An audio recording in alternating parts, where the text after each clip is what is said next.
Hi everyone, welcome to Cache Walks. Today we're taking you over the harbour bridge to a cache that inspired us to put out a cache. So come with us.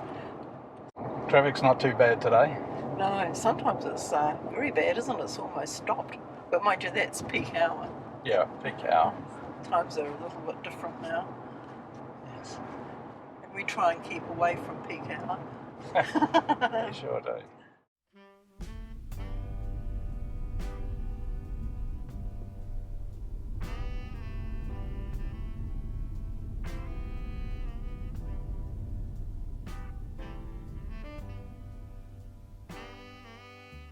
We're at the site of bricks and clay put out by Rusty NZ.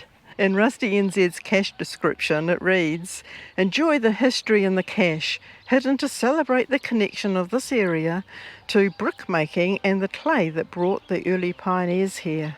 When we were here last time, I realised that this was the site, the area where my great-grandfather had a brickworks. And I got back home, got the family history book out and read all about it. While Lynn was researching the history of the brickworks, I found a small park close by which had no geocache, a great place to hide one. It turned out that the park and the houses behind are built on the 88-acre farm William Thomas purchased in 1898 for £400, that's 800 New Zealand dollars, as the site of his brickworks.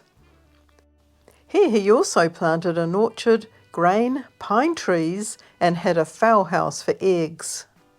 So alongside brick and clay, there is now a geocache called More Bricks and Clay. Alright, let's see if we can find the cache, Lynn. Oh, I know where it is. Hidden in plain sight. Nice. Great cache. And that's what inspired us to put out our one. Yes. Yeah, we called it More Bricks and Clay. Just at a park a little bit further away, and we'll go and have a look at it because we need to do a bit of maintenance there. Yes. Good. Let's go.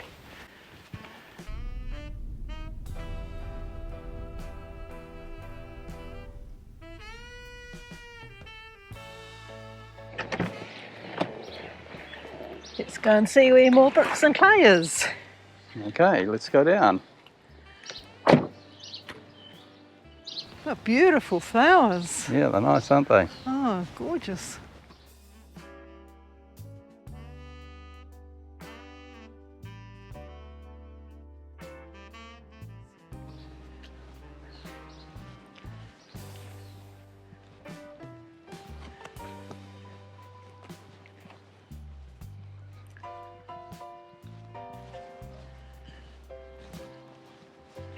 Right, down past the sign for Queen Mary's Reserve. Yes. Princess Mary of Teck became Queen Mary when she married King George V in 1893. It's a nice little reserve here. Oh, it's lovely. And this is where your great-grandfather had his wharf, where the coal came in from Whangarei, and for the furnaces, for the brickworks, and then the bricks were taken out and delivered around Auckland. Yes. They needed to time the loading and unloading with the tides. It's very tidal around here.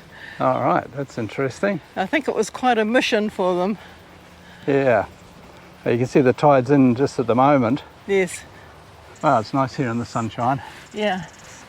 Now, it's just hidden around the corner here, I think. That's right. Now, it's at the base of a tree. But last I heard, the tree's been cut around a bit. Whoa. Oh, look at that. It was being cut down.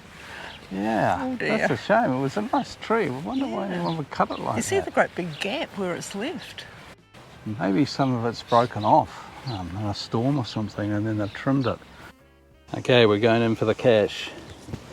Now, Peter Longy, the potter, very kindly made a brick for us to go over the top of the cache container. And you can see it here. I'll get that out first and you can have a look at it. Yeah, it was very kind of Peter to make this for us. And it sort of themes the cache. A brick for more bricks and clay. And now let's get the cache itself. That's in a little plastic container. Nice.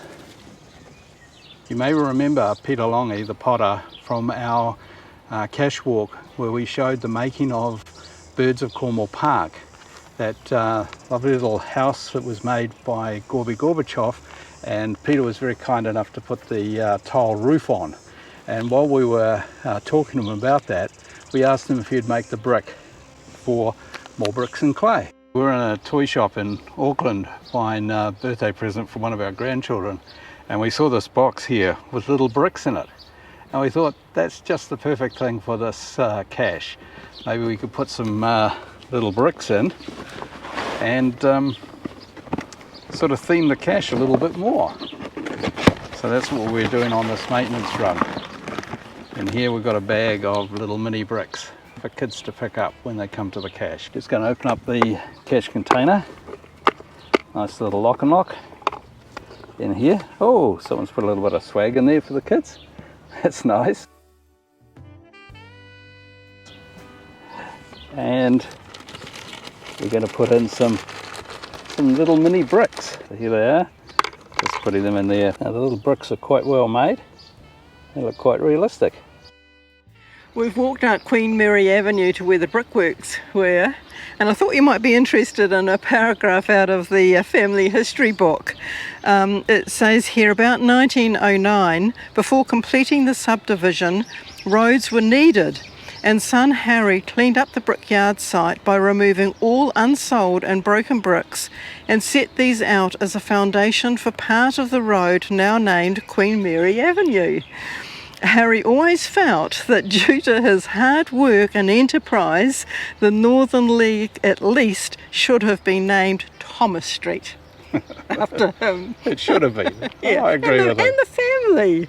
They owned a big portion of the land. That's life. The brickworks were located in this area. Unfortunately, nothing remains of them, and there are no known photographs. There's a new bridge here now. Much flashier than would have been the one that would have been here back then, Lynn. Yes, I bet.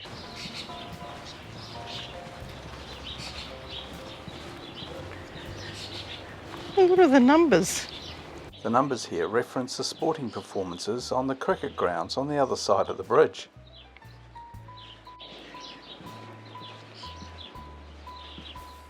William erected the brickworks on his property at the bend in today's Queen Mary Avenue, just above today's footbridge over the creek, and where the creek channel runs closest to the land. One old seaman who sailed on the scow with coal from Whangarei for Thomas's brickyard said that if they arrived off the Fow at night as the tide was running in and they went in with it, unloaded the cargo of coal, took on a cargo of bricks and sailed out again on the tide. Under the light of kerosene lanterns, the unloading was done with the aid of wheelbarrows, which when loaded with coal had to be pushed up a plank onto the breastwork and thence to the dump. Although at this stage the crew was sober, there were several instances when the wheelbarrows and pusher fell into the dark, murky waters. If the tide was full in, it was much easier to extricate both, but they were filthy, muddy messes if they had to be rescued from the mud covered with a few inches of water. I bet they were. That's funny. My great-granddad's house is still here. Come and have a look. William Thomas restored this house and added a conservatory. I hope you enjoyed the history and the 2 geocaches. Thanks for watching. If you like this video, please hit the like button and don't forget to go geocaching.